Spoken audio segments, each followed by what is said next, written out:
इस लेसन में मैं आपको basic statistical operations, mean, median और सम कैसे फाइंड आउट करते हैं नमपाई को यूज़ करते हुए मैं आपको बताऊंगी। और ये बहुत ज़्यादा इम्पॉर्टेंट फीचर है पाइथन में।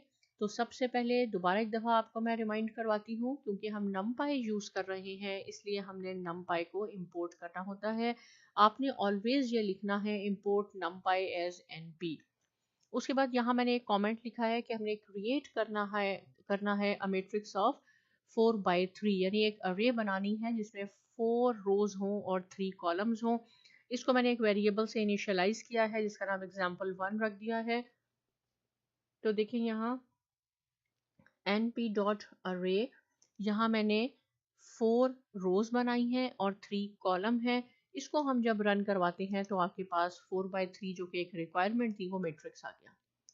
अब यहाँ से हम अपने ऑपरेशन यूज़ करते हैं। सबसे पहले मैंने आपसे कहा मीन, कि ये जो example1 है इसमें ये हमने मैट्रिक्स बनाया है। इस पूरे मैट्रिक्स का अगर आपने मीन लेना है, और मीन क्या होता है, एवरेज होता है, आपने इन सब को ऐड करना है और टोटल आपके पास कितनी ऑब्जर्वेशंस हैं, 12 ऑब्जर्वेशंस हैं। 4 3 टाइम्स 12 से आपने उसको डिवाइड करना है तो मीन आ जाएगा। लेकिन नमपाई को यूज़ करते हुए आपने सिंपल लिखना है प्रिंट example1 डॉट मीन, और यहाँ आपने ब्लैंक पैरेंथेसिस लगाना है। इसको हम रन करवाते हैं तो इस पूरे मैट्रिक्स का आपके पास मीन आ गया 13.9166।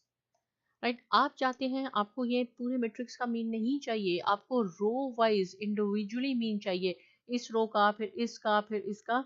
तो आपने क्या लिखना है, देखिए मैंने कमेंट में लिखा है find the mean of each row. आपने यहाँ तक बिल्कुल सेम लिखना है प्रिंट example1 डॉट मीन। ये जो जहाँ हमने ब्लैंक पैरेंथेसिस छोड़ दिया था ये पूरे मैट्रिक्स को बताएगा, लेकिन अगर आपने रो वाइज लिखना है तो आप लिखेंगे एक्सेस इज इक्वल टू 1। जब एक्सेस इज इक्वल टू 1 लिखेंगे तो रो वाइज आपको मीन मिलेगा, लेकिन जब एक्सेस इज इक्वल टू 0 लिखेंगे तो कॉलम वाइज आपको मीन मिलेगा। देखिए फर्स्ट मैं आपको रो का रन करवाती हूँ तो ये आपको रो आ गया, यानी फर्स्ट रो का मीन ये है। इन तीनों को आप ऐड करके 3 से डिवाइड कर दें, इन तीनों एलिमेंट्स को ऐड करके 3 से डिवाइड कर दें, आपके पास 14 आ जाएगा।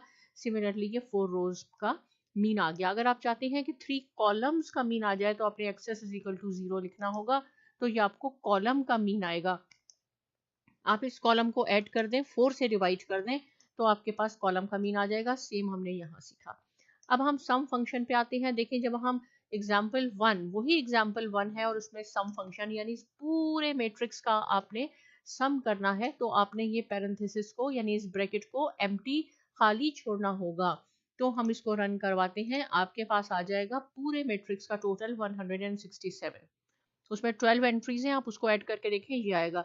लेकिन आप रो वाइज अगर आप इसको, सॉरी ये रो है, अगर आप row find the sum of each रो,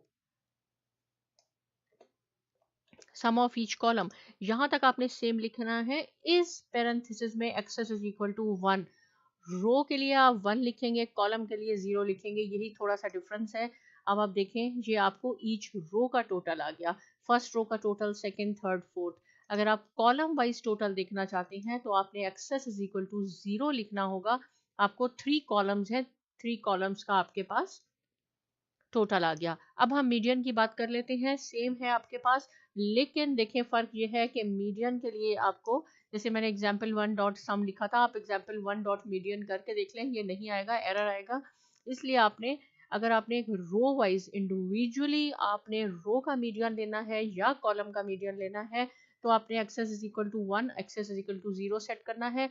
यहाँ पे आपने एनपी का वर्ड यूज करना है, NP dot median, NP dot median. फिर बाकी example1 एक्सेस, इसको हम रन करवाते हैं तो ये रो वाइज मीडियन आ जाएगा। और अगर देखें 4 एंट्रीज आई हैं, 4 मीडियन है क्योंकि 4 रोज थी। कॉलम का होगा तो आपके पास 3 एलिमेंट्स आएंगे क्योंकि कॉलम का हमने मीडियन लिया है। तो ये कुछ ऑपरेशंस हैं, कुछ फंक्शंस हैं, बहुत ज़्यादा इंपॉर्टेंट है, मीन, मीडियन, सम। नेक्स्ट लेसन में हम कुछ और फंक्शन सीखेंगे, इसकी प्रैक्टिस कीजिए। कोई क्वेश्चन है आप पूछ सकते हैं। साइमा एकेडमी को सब्सक्राइब जरूर कीजिए और